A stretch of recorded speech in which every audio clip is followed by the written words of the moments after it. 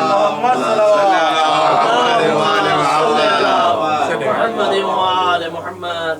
اب ادھر کافروں کو یقین ہے کہ رسول سو رہا ہے، تو جب اب رسول جا رہے ہیں تو تاریخ یہ کہتی ہے کہ وہ جو بیچارہ چاہنے والا تھا وہ پیچھے پیچھے ہو لیا۔ اب وہاں یہ لکھتے ہیں کہ رسول کو شک ہوا کہ کوئی کافر آ رہا ہے۔ اب یہ شک کی بات تو تاریخ میں لکھی ہے، میں ابھی ثابت کروں گا۔ یعنی کافروں کو یقین کہ رسول سو رہا ہے اور رسول کو شک کے کافر آ رہا ہے، اپنی اپنی قسمت ہے۔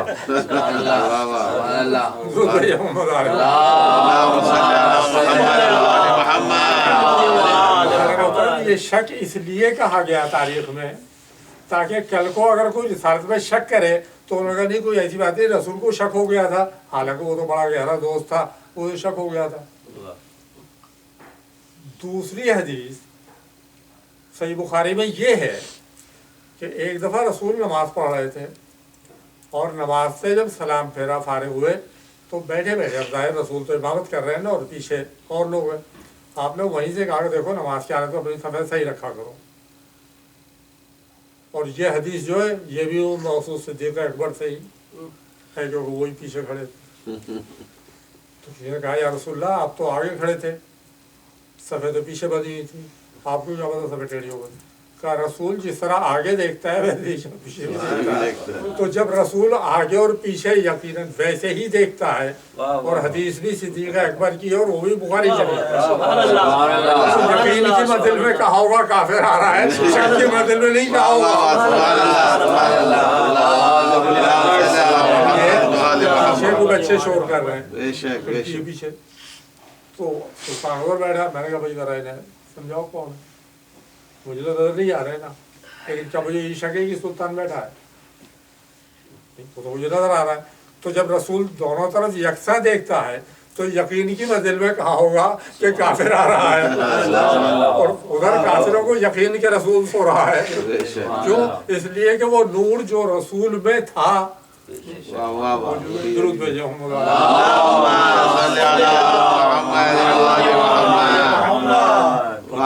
سبحان اللہ۔ پلٹ کے دیکھا تو پوچھا تم کیسے آ گئے؟ کیا مجھے تشویش ہوئی کہ آپ نے یہ حکم کیوں دے دیا، آپ کو تشویش کی کیا ضرورت تھی، رسول کا حکم آپ کو مان لینا چاہیے، سبحان اللہ۔ آپ کیوں پریشان؟ رسول نے ساتھ لے لیا۔ مقصد ان کا یہ تھا کہ ٹو لگائی جائے، تھوڑی دیر دیکھے کون سے راستے پہ جا رہے ہیں، اور پھر جا کے وہ جو محاصرہ کیا کھڑے ہیں ان سے کہہ دیا جائے کہ صاحب وہ تو چلے گئے، وہ فراتر اس طرف گئے۔ رسول نے ساتھ لے لیا، جاؤ آ گئے ہو تو ساتھ ہی، اور غار ثور میں پہنچ گیا۔ وہاں پر صبح ہوئی، امیر اٹھے باہر نکلے، اب کافر نے دیکھا ہے تو علی ہے، رسول تو نہیں۔ پوچھا محبت کہاں؟ کہا کیا میرے حوالے کر کے گئے تھے؟ یہ اپنا سے وہ لے کے رہ گئے۔ اب رسول کی تلاش میں نکلی، یار غار آپ نے سنا ہوگا نا، یار غار جو غار میں ساتھ، اور قرآن کا میں نے عرض کیا نا کہ اس کی ترتیب بدلی گئی اور اس کے تفسیریں جو کی گئی ہیں انہوں نے زیادہ ستیانات لگایا، اور تفسیریں وہ کی گئی جو ان کے اپنے مطلب کی تھی۔ ہجرت کے لیے عام طور پہ جو ایڈیشن آتا ہے ہمارے جگہ اخبار میں، 2 سال پہلے مفتی منیب الرحمان صاحب کا وہ جو ہمارے رویت ہلال کمیٹی کے چیئرمین ہیں مضمون آیا تھا، اس میں انہوں نے لکھا تھا کہ ہجرت میں ایک آیت نازل ہوئی اذ ہما فی الغار، جب وہ دونوں غار کے اندر تھے. ہما دو تصریح کا سیغہ، ہم نہیں ہما فی الغار. اذ قال لصاحبہ لا تحزن ان اللہ معنا، مت ڈرو اللہ ہم دونوں کے ساتھ ہے. تو حضور جب اللہ دونوں کے ساتھ ہے، جیسا رسول کے ساتھ ہے ویسے اس کے بھی ساتھ ہے. تو انہوں نے لکھا تھا کہ بعض بدبخت وہ ہیں کہ اس آیت کی موجودگی میں بھی اس شخص کو برا کہتے ہیں. بات تو معقول ہے، بات معقول نہیں ہے، بات انتہائی نامعقول ہے. واہ بے شک. آپ نے تحزن کا ترجمہ کیا ہے مت ڈرو. تحزن حزن سے نکلا ہے، پچھتاوا، ملال. بات موسیٰ سے کہا جا رہا ہے وہ ہیرا ام موسیٰ القی فی الیم میں، اس بچے کو دودھ پلا کے بکسے بند کر پانی میں ڈال. ولا تخافی ولا تحزنی، ڈرنا بھی مت اور پچھتانا بھی مت. تو عربی میں ڈر کو کہتے ہیں خوف. واہ لفظ خوف نہیں ہے. لا تحزن، پچھتاؤ مت. اس کا مطلب یہ ہے رونے والا اس وقت نہیں رویا تھا جب لوگ غار کے اوپر آ گئے تھے، وہ اس وقت رویا ہے جب یہ واپس جا رہے ہیں تاکہ یہ واپس آ جائے میری آواز سن لیں. تو جو اللہ مکڑی کا جالا بن سکتا ہے، جو وہاں کچرا پھینک سکتا ہے، وہ ظاہر ہے تیری آواز کو بھی روک سکتا ہے. نہیں، تیری اپنی پلاننگ ہے، تو رو لے. واہ واہ واہ سبحان اللہ، بہت خوب سبحان اللہ. رسول نے بلکہ اللہ نے اور نمک کو چھڑکا اس کے زخموں کا. لا تحزن، تو مت پچھتا. پچھتا رہا ہے تو اس بات پہ کہ میں یہاں بچ گیا ہوں. ان اللہ مانا، اللہ میرے بھی ساتھ ہے، اس کے بھی ساتھ ہے. جس کے یقین ہے کہ وہ مر گیا ہوگا، وہ بھی زندہ ہے، میں بھی زندہ ہوں.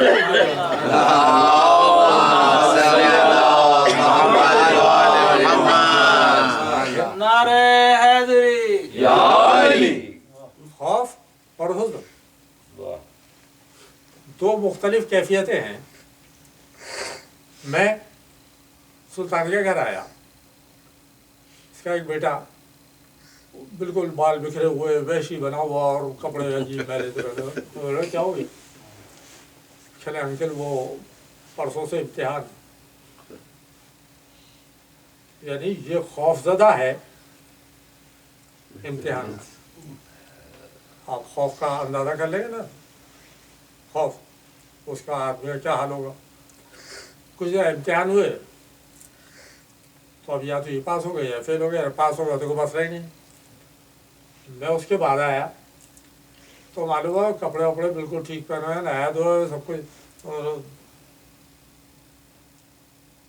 سلطان کو یہ کیا ہو گئے تھے؟ چلے کیا ہوتا تھا بھائی، بہت سمجھا دے، پڑھتا تھا نہیں، فیل ہو گیا. اب یہ وحشی نہیں بنا ہوا، بالکل ٹھیک ٹھاک ہے. اب یہ پچھتا رہا ہے کہ کاش میرے باپ کی مان لی ہوتی اور پڑھ لیا ہوتا تو یہ دن نہ دیکھنے پڑتے. یعنی حزن اور چیز ہوتی ہے. سبحان اللہ. حزن جب آپ کسی اسکیم میں ناکام ہو جائیں اور خوف آنے والے خطرے کے فرشتہ. بات واضح ہو گئی. حزن اور اس میں کیا فرق؟ ان اللہ مانا، اللہ تو ہم دونوں کے ساتھ ہے. تو میرے لیے پچھتا رہا ہے کہ میں بچ گیا ہوں؟ نہیں، وہ بھی محفوظ ہے جسے میں چھوڑ کے آیا ہوں. سبحان اللہ. درود بھیجا ہوں.